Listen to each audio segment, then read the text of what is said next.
How's it going, guys? So today we are going to be carrying on with our Naruto review series, and this is us going to be watching Totally Not Mark's second part 2, and we're going to be focusing on the Chunin exams. Now, I'm really excited because it's been a long time since well, it's not been even that long of a time really since we finished watching the original Naruto series, but I haven't given my thoughts on any of those moments as well. So this is kind of cool to go through, react to what, you know, Mark's opinions are, because obviously these reviews are fantastic. So if you don't follow him, I don't know what you're doing, but you should.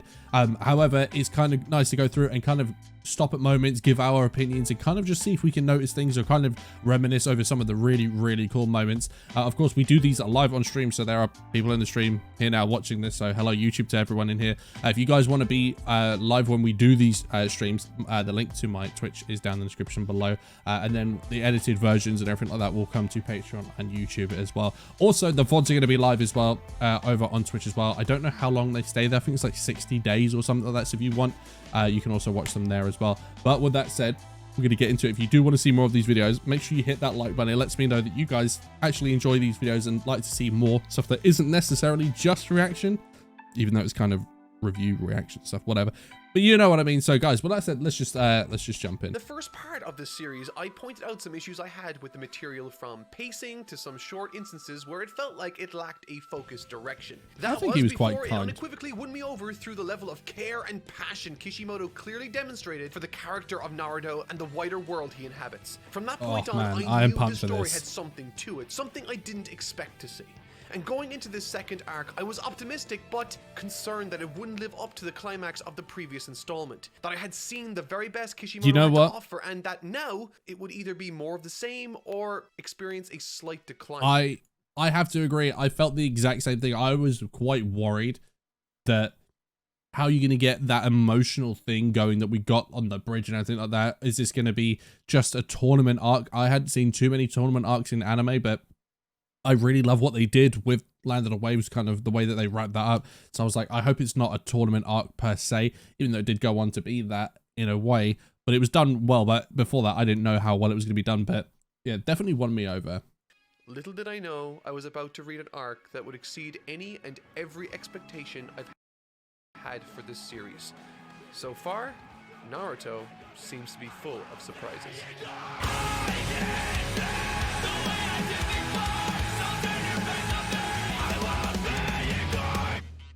Yeah, this arc is a banger, man. This arc was phenomenal, taking the vast majority of criticisms from my first video and turning them on their heads to make one of the most competently well-written arcs I've digested in a long time. I didn't realize it was that many thrilling, chapters. Philosophical and stunningly depicted. The Chunin exams are a monument to what Kishimoto can do, and I can't wait to discuss what I forget how many good moments there were in it. One or two areas where I was a little unsure. Right from the get-go of this arc, it wastes no time at all establishing what the goals of our main trio will be and what the goal of the arc is. Where I felt the first arc's prologue was weighed down by its establishing of these characters, causing it to feel a little rough around the edges, this arc by comparison is a finely polished gem.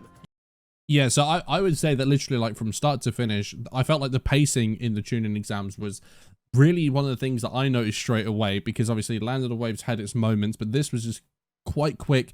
You know, we start off in the classroom and everything like that, and even that was just riveting, you know, like the exam, the test stuff, that I thought was even just cool because we're whittling people down. It was really cool.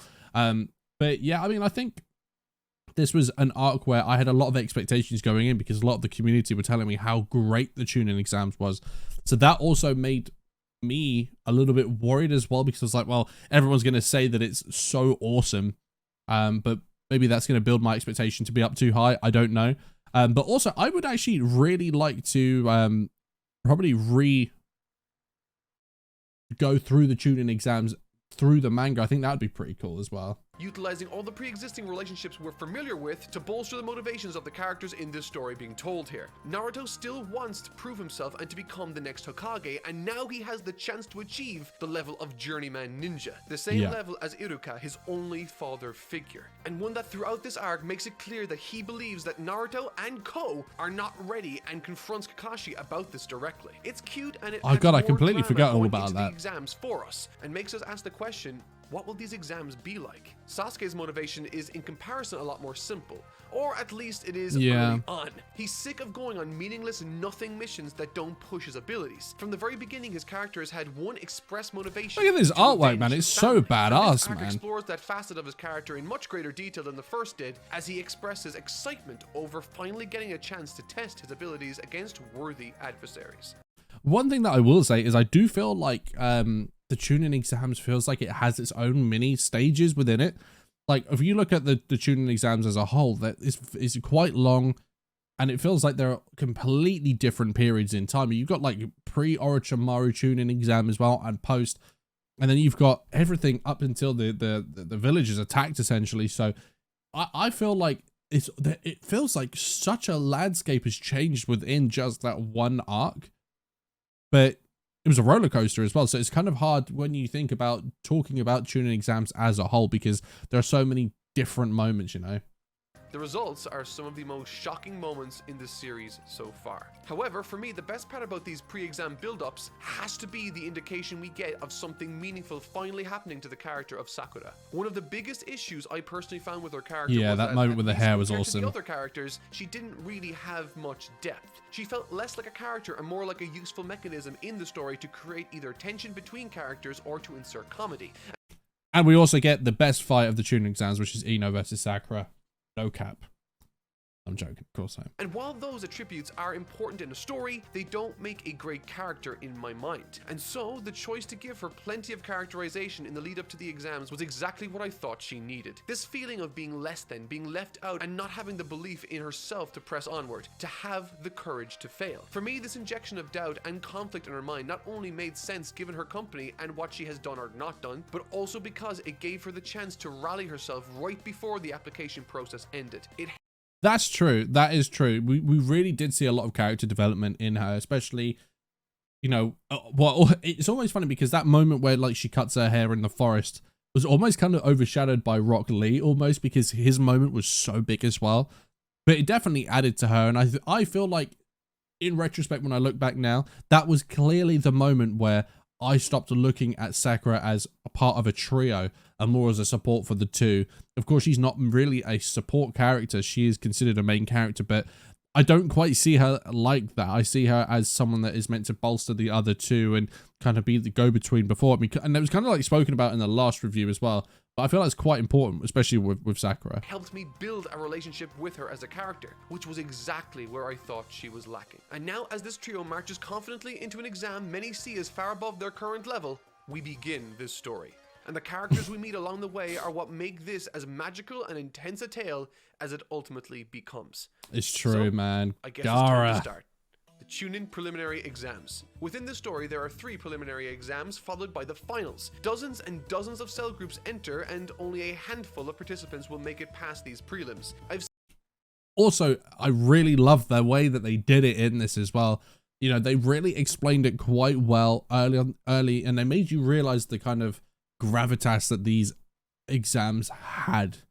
You know, that these were a big deal, and you also realize like how of a few of them we're gonna see the end as well, and I fuck with that. Many tournament or exam arcs in my day, but none like this. There's an element to this that really makes it stand out, and I plan on addressing it as I go. So let's start with the first test.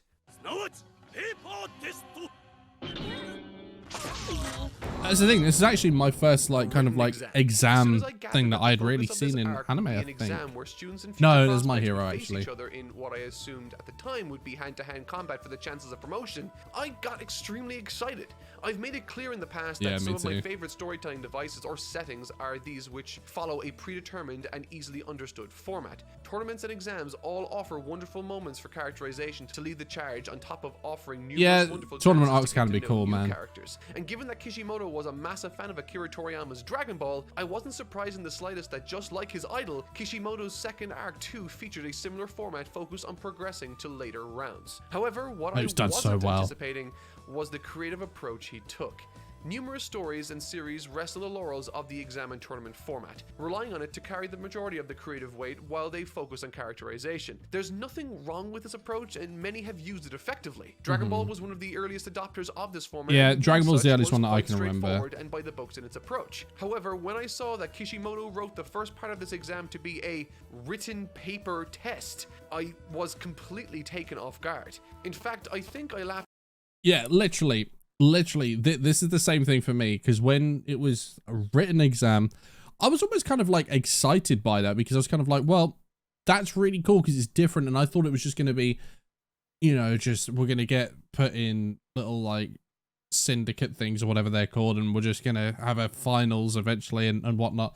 It was a really cool way to kind of just get into this. Also, it's hilarious that whilst I'm talking, there's just this in the background. Out loud when faced with the concept initially. The idea that he would attempt to make entertaining something as mundane and visually boring as writing felt not only like narrative suicide, but also grabbed my attention the same way a train wreck might. Different series That's have a made fair writing way to look at compelling it in the past, like Death Note, but I couldn't see something like that working for a story like Naruto. At paper test just seemed like a bad idea, but I could not have been more wrong. Slowly, I started to understand. It was so cool to see the way that they would do it. As an interesting section of the story, but it was, I think, a genius and unique utilization of this story's particular strengths. I'm specifically referring to its premise and themes. And once I caught on to the fact that they were being encouraged to cheat in order to pass, coupled with Naruto's innate inability to understand abstract concepts at the best of times, made not only for a compelling set of humorous and dramatic scenes, but present what I thought was one of the most brilliant challenges possible for a ninja-themed exam.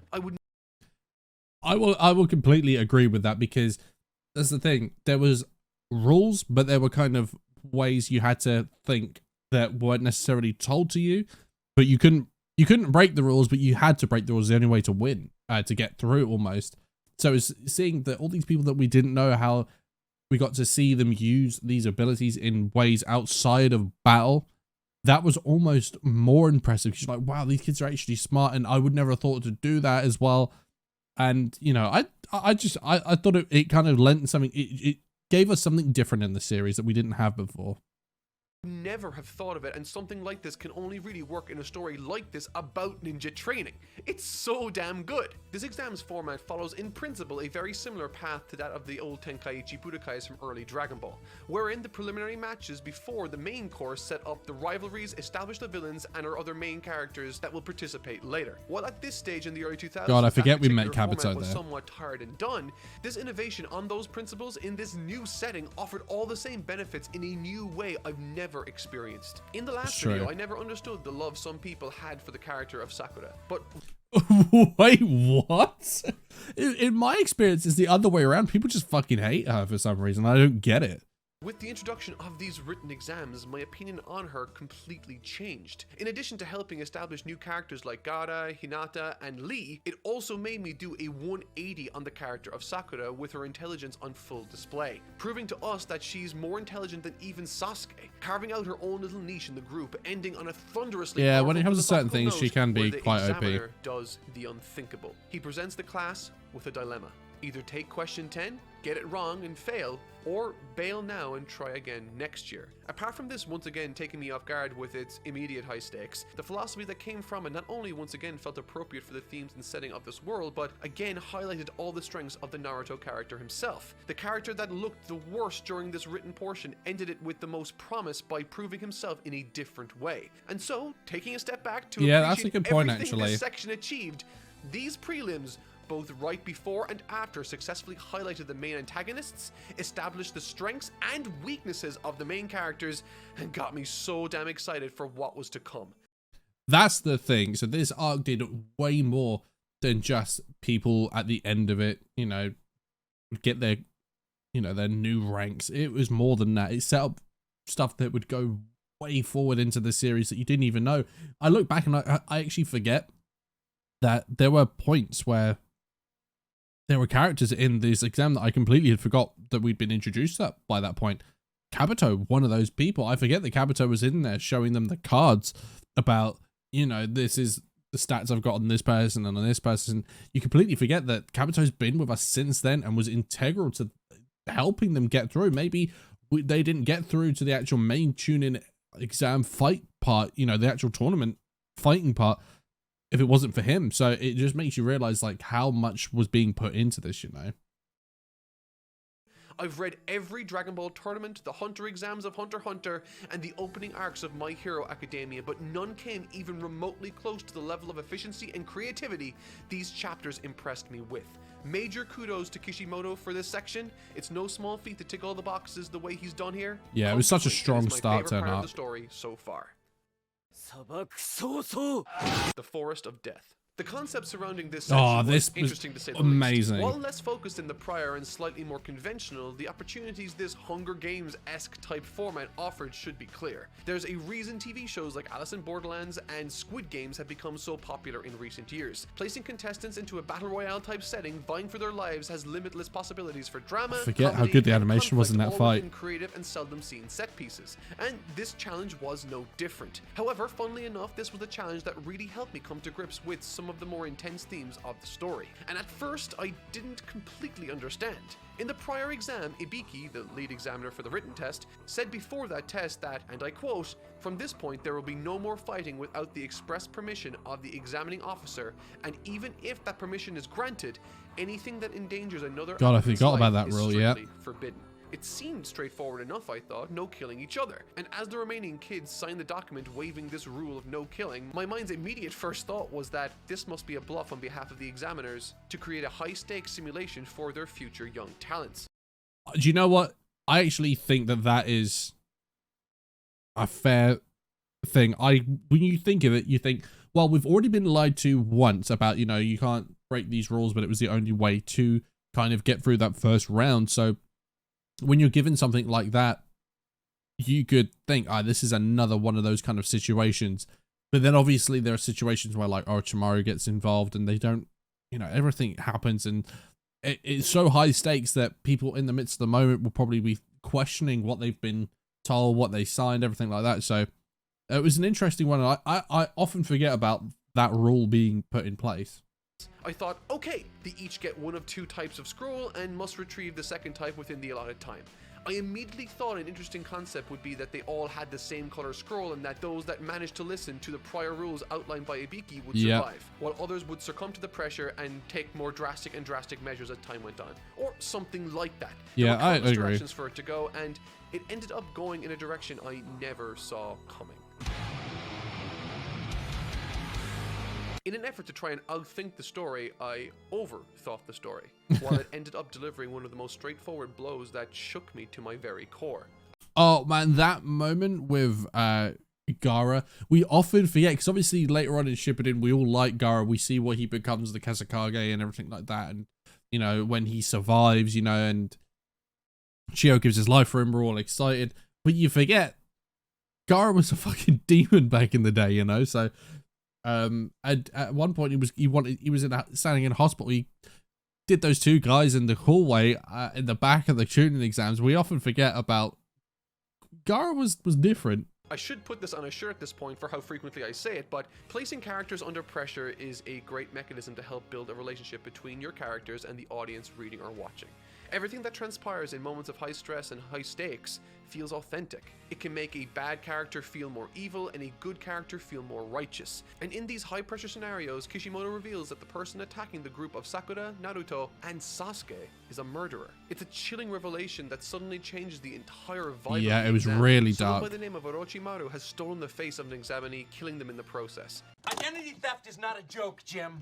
He's someone of tremendous danger and one far above the likes of Naruto and Sasuke.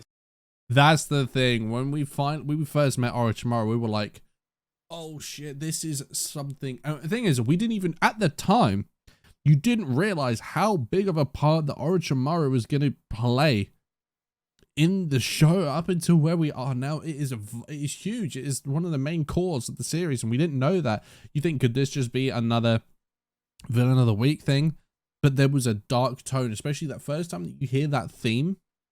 Game changed. skill. Orochimaru is unlike any of the other characters I've encountered in this series. In the same way Zoro felt when he first tangled with Mihawk back on the Baratie, I felt like this encounter was equally as unexpected and demonstrated an enormous gap in ability between the characters. There's a tremendous amount of emphasis placed on Sasuke as he's the target of Orochimaru due to his lineage, but for me, the highlight of this section has to be Sakura. Once Orochimaru leaves his mark on Sasuke, reveals that he knows more than he's letting on concerning his past, and places Sakura in a situation that actually made me feel so much sympathy for her, I was left a little stunned. Within a single chapter, Kishimoto flipped the script on this entire exam, downing both Naruto and Sasuke, thus placing a tremendous amount of pressure on Sakura, with no one... I'll be honest, I didn't really think too much of the whole situation that Sakura was in with regards to this. I felt more for Sasuke, if anything. It's not a fair, I mean, it's not unreasonable to think about Sakura, and in hindsight, that is probably an observation that probably goes under the radar and probably undervalued. So there's probably something to be said there, but me personally at the time, it wasn't really something that I considered. To rely on, exhausted from lack of sleep and terrified of everything around her for fear of what might happen to Sasuke and Naruto, she stays by their side as vigilant as she can be. It's an incredibly endearing set of scenes that demonstrate her strengths brilliantly. When the cards were down and she needed to protect her friends, she, without hesitation, was willing to place her life on the line for them. Even when she knows that she's going to lose.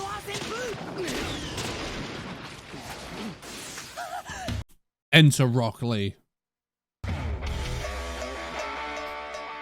What begins as a brilliant sequence of scenes dedicated to the struggle and tenacity of Sakura builds up into a fight for survival, incorporating a host of different characters, revealing their backgrounds and motivations. Those are really cool moments. Lee remains to be one of the best boys and most likable characters in this series, fighting with his heart on his sleeve, God bless him. And I can't help but admit that I see a little too much of myself in him at times. And the thing is, when we first met Rock Lee and I first saw him in the series, I thought he was going to be an annoying character, like, because that was kind of what he was. It was kind of billed as that, you know. It was almost kind of like, well, he's going to be the annoying guy that's after Sakura. He's going to be the guy on the outside that's trying to get one over. Couldn't be more wrong. Really couldn't have been more wrong. And while brief, his participation is one that stayed with me for the longest time during the Forest of Death sequence, drawing distinct and obvious parallels to the character of Naruto in his admiration for Sakura and his determination to improve and save those that need him. Yeah. Oh, that moment, man. Sasuke in this sequence appears more vulnerable than ever before. There's a terrifying collection of scenes where something horrific is awoken within Sasuke, feeding off his desire for revenge. Apart from looking very impressive both in the anime and the manga, this section impressed upon me something I hadn't considered before. Another contrast Sasuke provides Naruto specifically in this series. Where Naruto has had a demon sealed away inside him without his consent and chosen to fight against it to make it his own, Sasuke has been given one specifically because of his goals and actions. That's a very, very good point. That's a fucking great observation. Yeah, and it's true. I suppose at the time you don't really see it like that because you're so invested, like, in the moment. But when you look at things retrospectively, you take yourself back, there are a lot of parallels. Naruto's goals fight to free him from his prison, and Sasuke's serve to become his undoing. Unlike Naruto, who wants to be the best he can be, Sasuke specifically is more and more over the course of this story becoming more and more consumed both figuratively and literally by his desire to kill his brother. And so, while this is just speculation, if he is to fulfill his role in the story, to contrast Naruto, it stands to reason that the closer Naruto gets to realizing his goal, Sasuke will become more and more consumed by his. But what's interesting is I'm still wondering, had we at this point fully known the extent of his murderous intent towards Itachi? Because I don't feel like we had fully seen it at this point. I can't remember if at the show they had shown us everything. So that is something that I'm kind of a bit fuzzy on, but maybe. It's a remarkably interesting dynamic, and I can't wait to see how it plays out. This dude. Gaara Gaara's characterization is terrifying, and in this scene, he single-handedly crushes my prediction that killing would be off limits. What a messed up exam. Overall, and that's the thing, people forget about this Gaara, man. These Force of Death Hunger Scroll tag games, the vibe I'm left with is one of hope that leaves me with a chill in my spine. We met and came to know so many wonderful characters in these challenges, saw each and every one of the main trio experience hardship only to rise to the occasion and overcome. Some more so than others, and it helped to establish in a rather mysterious fashion the most intimidating villain of the series. Continuing the trend from the previous written exam, while this one was much longer, it wasn't in any way less creative or action-packed in my opinion. Completely agreed, man. The fact you forget about how much character development happened within just this forest period, you know, like so much happened, especially like, I remember up to this point, my premisconception of, it wasn't even premisconception, it's what people had told me about Sakura beforehand, that you're not going to like her, all this stuff. I just saw so much development in her, you know. I felt like Naruto, the way he blocked when he, you know, when he called Sasuke, was it a scaredy cat or whatever, and then knowing what Sasuke was going through as well, there was so much happening here. These Chunin exams thus far have been an absolute treat and have given me everything I love from the traditional shonen format. Action, comedy, heart, and even tenderness through Iruka at the end as he welcomes his adoptive kid brother into his own leagues of journeyman ninjas. There's a palpable sense of love between these two characters and a wonderful sense of progression to boot.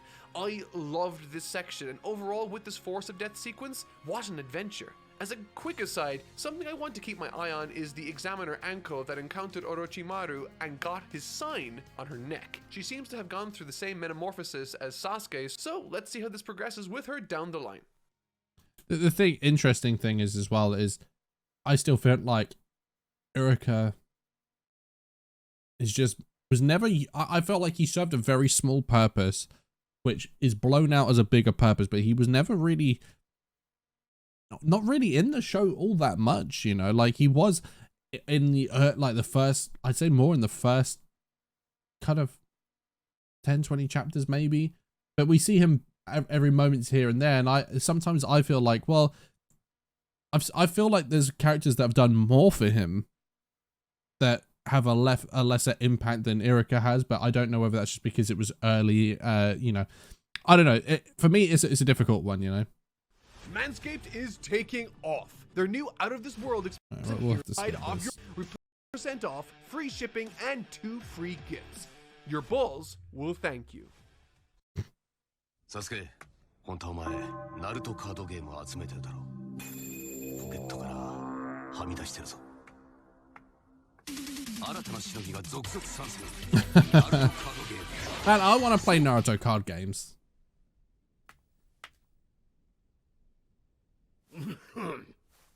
Oh. Let's get ready to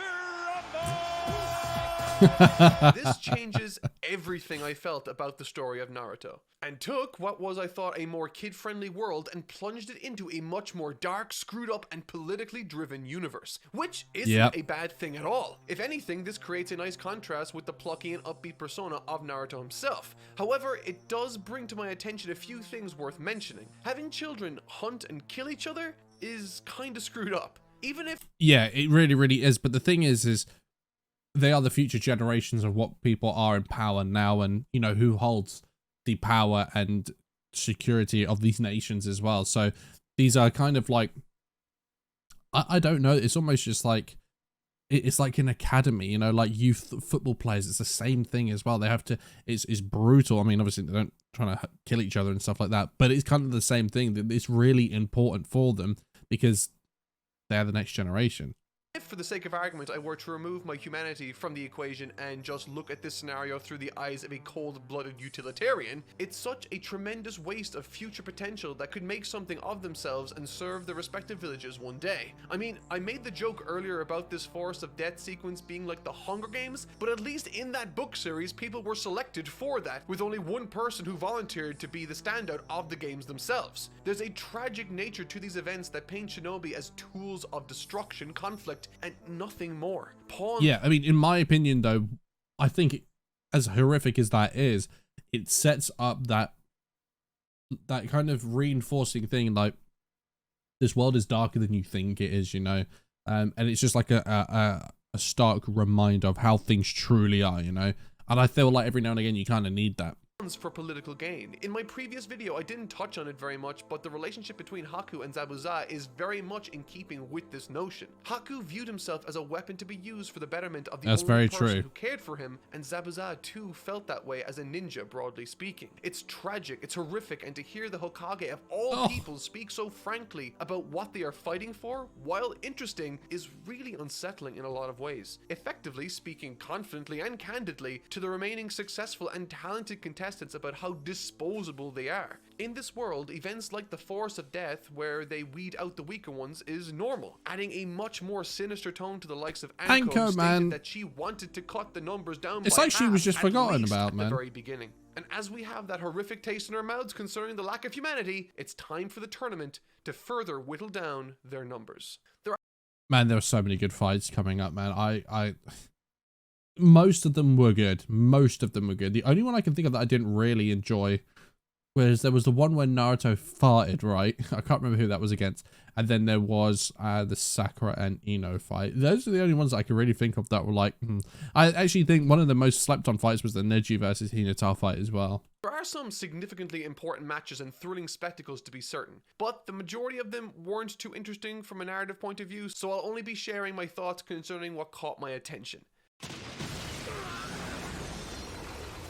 Sasuke versus Yoroi. While short, I thought this fight between Sasuke and Yoroi did everything it needed to with the little it was given. But what makes this section interesting isn't necessarily the fight itself, but the conversation that follows between Kakashi and Orochimaru. And just like the Hokage moments ago, his words, the arch-villain of the series so far, echo his exact sentiments concerning Shinobi in a sense, that these people are expendable. And we're reminded of this towards the end of Yoroi's fight with Sasuke as he fights his curse, and once again in Shino vs Zaku, a scene so powerfully punctuated by Orochimaru's one-time lackey getting his arms literally destroyed from the inside out. It's true. Horrific and made all the worse as we're given a fleeting glimpse into the world of this young man's history with Orochimaru seconds before. This story has gone from strength to strength when it comes to its implementation of themes and pacing, and while melancholic, this scene is no different. Yeah, this fight was more about actually reinforcing and kind of more learning about the experiences with Orochimaru and the curse mark and stuff like that. So it was more kind of like a tool. It wasn't a fight to focus on the fight per se. That's kind of how I saw it at the time anyway. Sakura versus Ino. I never spoke about Ino earlier in this video despite her being directly involved in a number of scenarios, but Ino is another character that gets some decent shine and exposition here and a chance to show her true colors. She does get quite a bit actually. From a perspective, I enjoy her popular girl demeanor and character design, but just like Sakura in the last arc, she suffers from issues stemming from Sasuke being a massive driving force in her life. However, and this is a big however, she does offer Sakura a means to further distance herself from this mindset. I also feel like people focus on the fact that about Sasuke being the driving force. These are young girls as well, so their motivations will be what maybe younger girls or just younger children will be like. In same, you know, it's the same as what Rock Lee's was as well. But we don't often kind of give that because we know that Rock Lee had other determinations. But yeah, the best thing about this whole thing was if we didn't have Ino, I don't know if we have the growth in Sakura as a result of it. You know. Again, I want to reiterate that really liking a boy or someone in a story isn't a sin or even a bad thing necessarily, but what's made me like Sakura all the more lately has been her ability to fight against her demons, and in the case of her defense of Sasuke, her insecurities, fighting tooth and nail to protect those she cared for, all the while earning the respect of those around her. This was a brilliant moment from the Force of Death, and it's one of the reasons why I found this fight against Ino to be so incredibly frustrating. Not because it's bad, far from it, it's amazing. There's a touching story filled with impactful gestures, symbolism, and touching character writing. However, this little arc here, I mean, I say arc, this little flashback sequence was one that I'll be honest, didn't really care for. I felt like I understand what it was doing, and it was I felt like it was serving to make the fight better, but it didn't really, for me, it didn't add too much, you know. I don't know, but that's kind of like that's kind of how I would see it. However, there's also this. Now look, I understand that in some cases, particularly for the purposes of deception and espionage, leaning into some more feminine qualities or embracing said qualities is important for young female ninja prospects to be able to wield. That makes sense as a concept, but Kishimoto, I found, whenever he tries to write a female character like a female character, he does so in a fashion that convinces me he's never seen or spoken to a woman ever in his life. There are some...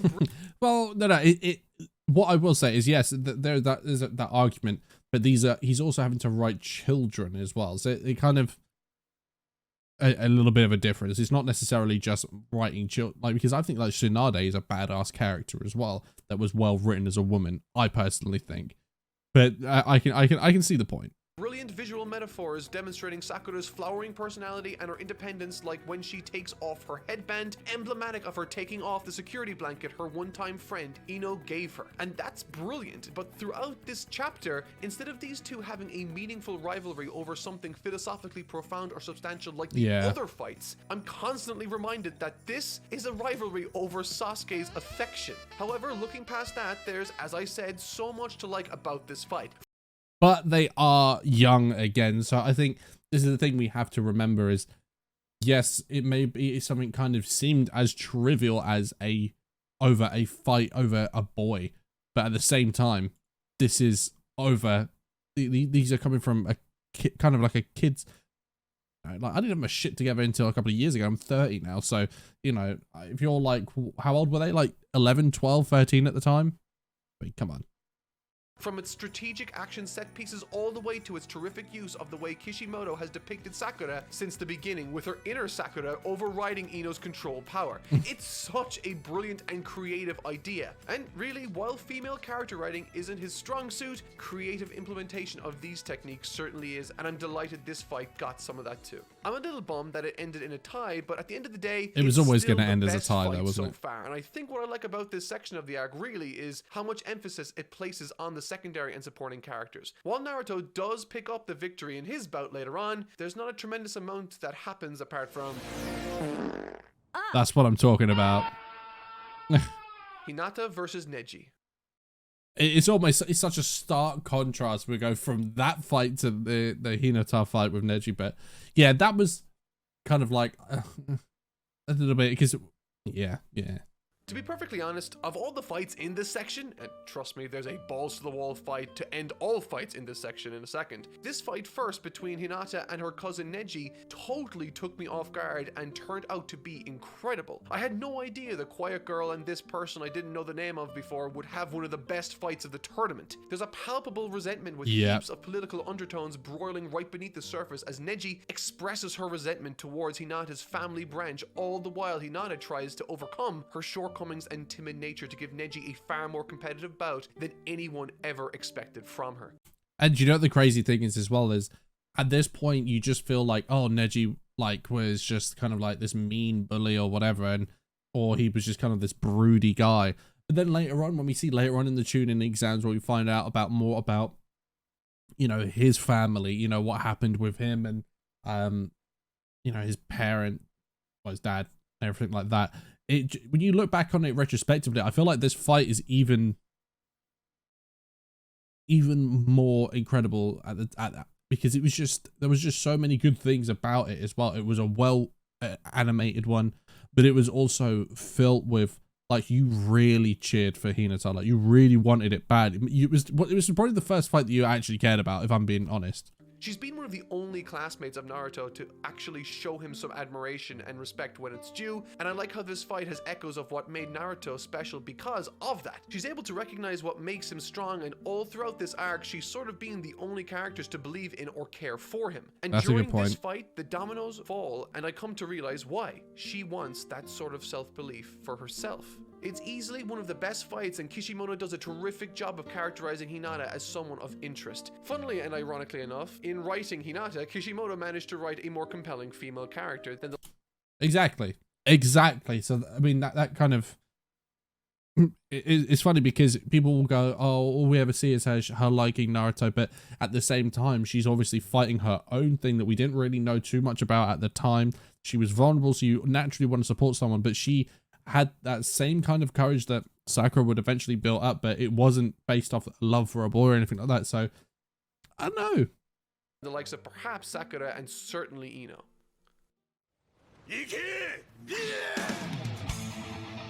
Oh man, this fight. This was GOAT level Gaara fight. versus Rock Lee.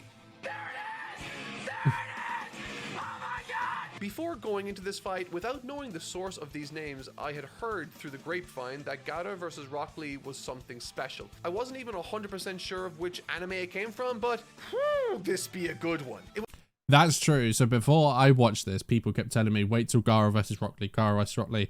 And that was one that was probably, I wouldn't consider it a spoiler, but it was the first time that I was like, okay, I know one of the matchups is going to be Gaara versus Rock Lee at some point, whether it's at this stage or in the next. So that I was always already waiting for, you know. It was mentioned during the Forest of Death exam that Gaara's sand abilities happen without him needing to think, and this turns out to be the antithesis of Rock Lee, who had to work for every single thing he ever achieved. Unlike Gaara, he wasn't born with this innate ability to perform sand manipulation as if he were a master of Ultra Instinct, but the initial back and forth between these two fighters plays to the advantages this setup provides too. Let's just talk about the moment where he takes the weights off as well, man. It's so fucking awesome. Gaara is set up to be this immovable object, this unbeatable foe, one that has never even Look had an at that attack panel, land man. on him. And so early on, we not only see what Gaara versus Rock Lee is, There it but is. also the battling between two different approaches to work. Natural born talent and innate ability versus hard work for earned power. A tale as old as time, certainly, and it's performed to tremendous effect here. A genius versus a genius of hard work. Up until this point in the Chunin exams, I was so team Rock Lee, man, especially after what we had seen Gaara do in the Forest of Death, and also you were very worried as well because you were like, if Gaara gets through, I don't know who can stop him, you know. That was another kind of concern as well.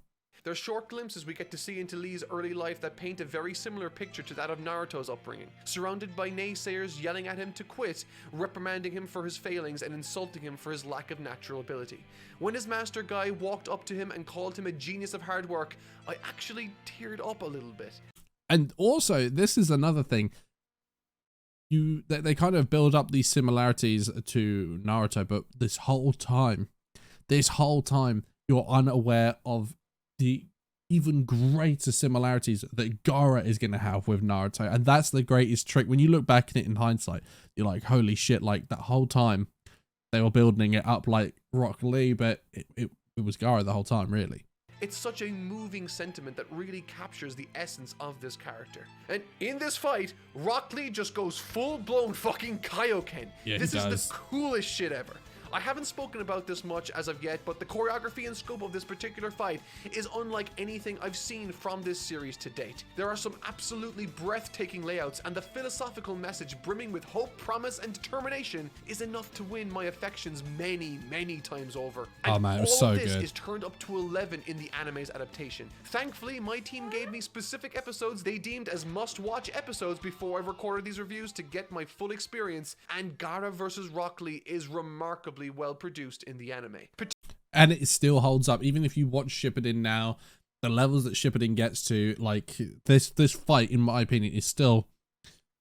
I don't know if it's top 5, but it's definitely up there, you know? Particularly for the early 2000s with its use of CG backgrounds. If you happen to have seen my Attack on Titan video, AJ wrote some cool sections about one of the earliest usages of 3D backgrounds in conjunction with 2D animation to pull off some insane sequences that inspired the iconic action seen in that show. And it was this particular episode that kicked things off. Directed by Toshiyuki Tsuru, who I've been told is a legendary name in this franchise, this episode switches things up by swapping to 3D backgrounds, which, although haven't aged well in places, did allow for some spectacularly ambitious sequences from the likes of iconic animator Norio Matsumoto. I think it was wicked, man. So dynamic, and the fact that this was possible on a TV schedule back in the early 2000s is astonishing. I think that's probably another thing that people probably don't even really think about. We kind of probably take it for granted, you know. And now, even when we slam certain shows, if their animation looks a little bit wonky one week, you realize the kind of constraints that they're working with, and they managed to do that back in the early 2000s. That's just nuts, man. Turns out that it was Matsumoto who also animated the amazing sequences in the Force of Death episode I was told to watch, and that was insane. I've been absolutely loving the choreography in the manga, so to see these legendary staff members elevate even further the material was really cool. Ages got me set up with all the animation highlights for the future, so just wait till you see Naruto versus Sasuke at the end, man. Here. For now, back to the manga. As wonderful as Gaara is a dancing partner, in this instance to bring out the best of Lee, it's Lee's mentor Guy that ends up carrying the bulk of this bout's emotional weight along with his lovable, precious protege. You can see in his eyes that what Lee represents and is fighting for matters greatly. Man, I really need to read the manga, man. Look on and enjoy the show, but is very much inspired by this young kid too. It's an outstandingly brilliant fight, easily the best I've seen so far in the series, and Kishimoto managed to achieve this level of personal, emotional involvement from me without using any of his main characters. Utterly spectacular. That's another thing. Up to this point, these characters, they hadn't had that time to build up something to you, you know, and then for you to really just end up leaving this period just caring, you know. Stuff.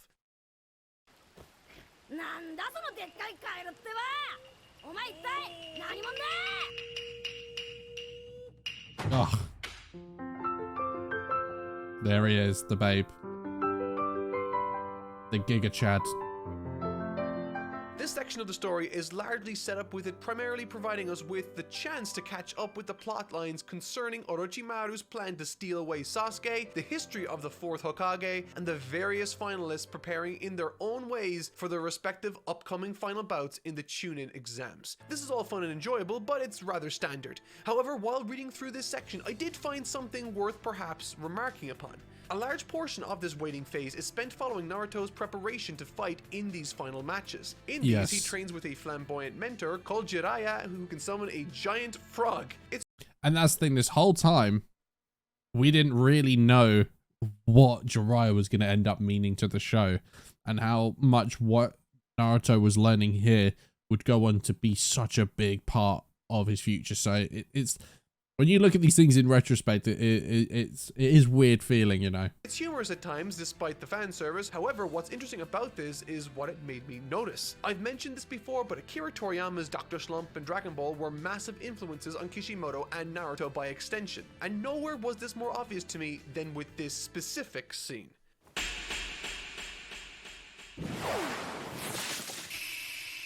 Oh yeah, the infinite Years fall. back, I wrote a series of videos wherein I attempted to break down how I understood certain characters in the Dragon Ball series worked. What made the likes of Vegeta, Piccolo, Frieza, and many others tick in a sense. And in them I pointed out that one of the most simple and effective narrative mechanics Toriyama implemented was through the character of Son Gohan, highlighted perfectly in this scene.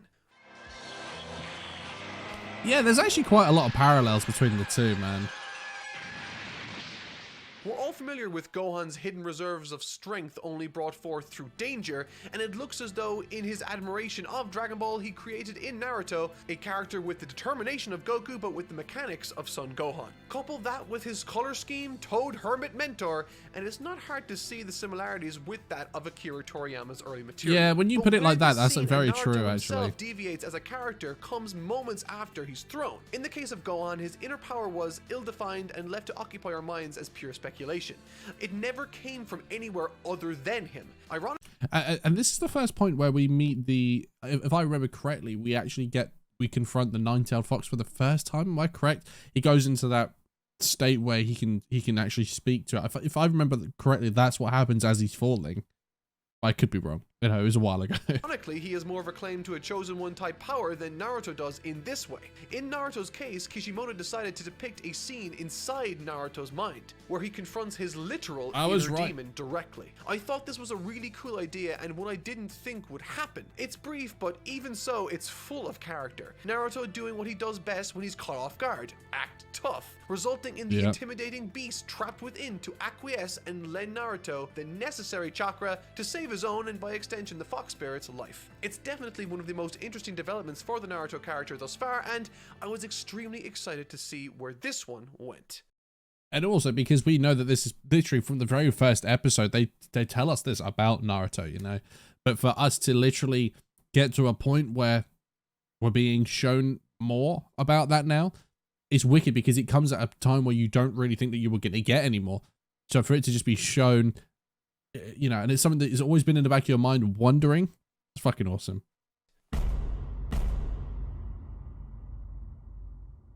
Oh,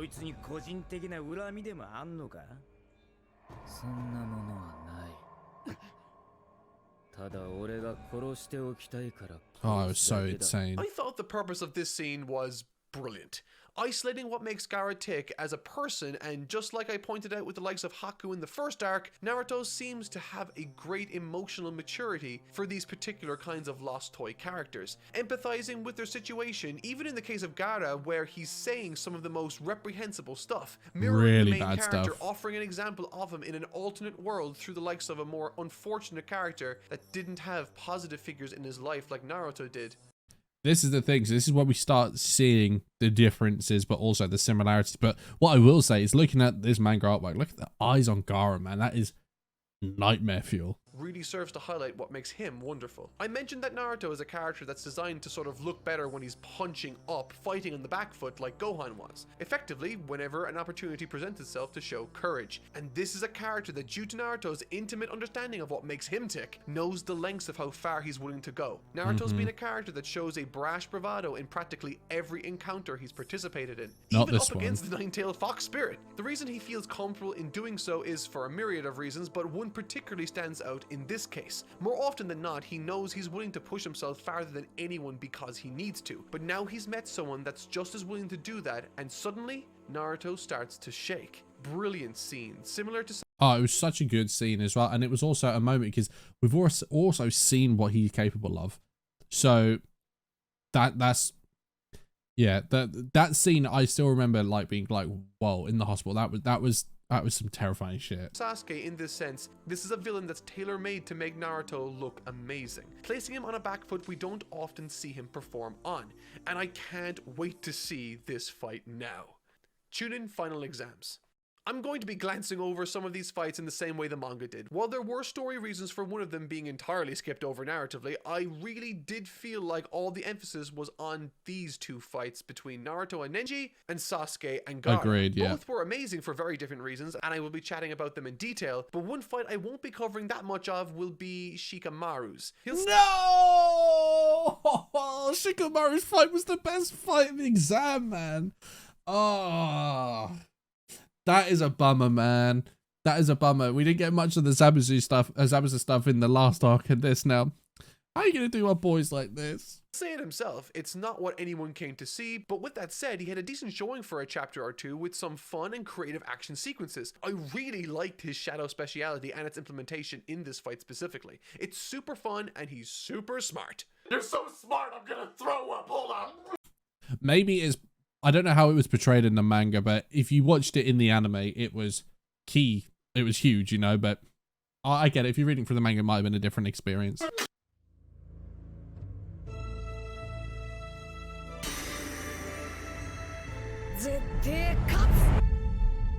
Naruto versus Neji. The climax of this fight shows firsthand to Neji, someone that believes someone's fate is determined at birth, that you can change your fate. All of Naruto's life, he was told that he Neji still should have won this fight, in my opinion. That even if he did have potential, he was a cursed child burdened with a fox spirit. And right now, in this fight, Naruto uses this as a strength. I loved watching this fight, and honestly, it might be the best Naruto fight thus far that I've seen. Kishimoto has done a terrific job of providing this young kid with a host of interesting adversaries to fight and bring out the very best in him. I've mentioned already why Gaara is a powerful foil to Naruto, as he shares a similar background but went a different direction in his life. But Neji, on the other hand, instead of having a similar upbringing, channels a philosophy that runs counter to Naruto's. And the thing is, that fight, although it was a good fight, the backstory of Neji was a thing that made that whole sequence really awesome. It was the best bit. It was the most interesting bit for me. Obsessed with and convinced that everyone's fate is predetermined, that they are all hamsters running on wheels against a tide that none of them could possibly overcome or overturn. The exact opposite of Naruto's mindset. And showing this orphan child channel everything in his power to grab the victory was powerfully cathartic, with him effectively using all of his weak points and insecurities as strengths against his opponent. And by the way, That when Naruto soundtrack, erupts man. from the floor with that massive uppercut to take out the pompous Neji, I actually punched my fist to the sky and shouted, "Yes!" It's a brilliant fight. Yeah, that is a really good panel there as well. It was done so well in the anime too. The adulation of his peers. Once mocked for who he was, the determination he's shown in the face of adversity has delivered him the stage that he deserves. A victor's welcome. The message of this fight being, believing in possibilities can give you the power to change your destiny. What an empowering and uplifting philosophy. That's true. It was good because it kind of felt like as he'd been kind of pushing that on us for so long about, you know, fate has already determined it, you are weak, blah, blah, blah. So for it to finally flip and have that moment of like, that dawning realization for him was really satisfying. Sasuke versus Gaara. Something I've noticed in this manga, particularly this week after I had to read like 9 volumes of them, is that there aren't really that many full-page spreads. Kishimoto's paneling doesn't feel cluttered, but he doesn't often go all out with a full-page spread too often. Oh, that's interesting. I didn't know that. That can be a strength, as seen in this fight here. He really goes out to make this feel like the spectacle it deserves to be. Ever since the 1-month training began, Sasuke has had a question mark hanging over his head.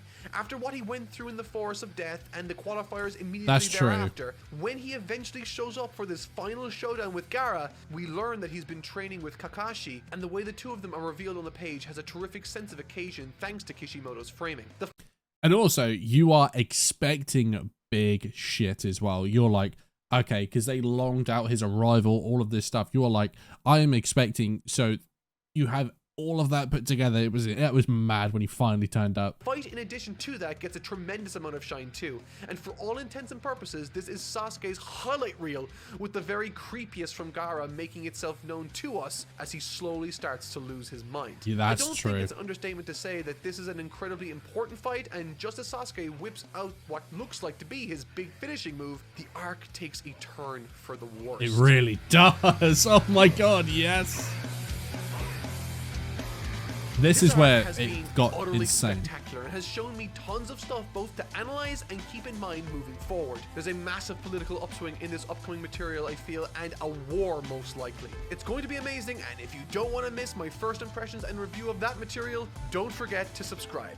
But until then, I've been Totally Not Mark. I'll see you all next week, and thank you so much for watching. Yeah, man, it's crazy when you see all of that again. It really does bring back everything to you, and like doing stuff like this, it kind of makes you reappreciate the original series. And then when you go back and you continue, because I'm still watching Shippuden, of course, it just makes you, it bolsters that appreciation for that even more as well. And just also it's manga porn, you know, like you look at it, you're like, damn, it's like so damn good. But really loving kind of going over some of these older arcs as well. If you guys are enjoying these videos, make sure that you let me know down in the comments below. Let me know if you got any thoughts on any of the stuff brought up here down in the comments as well.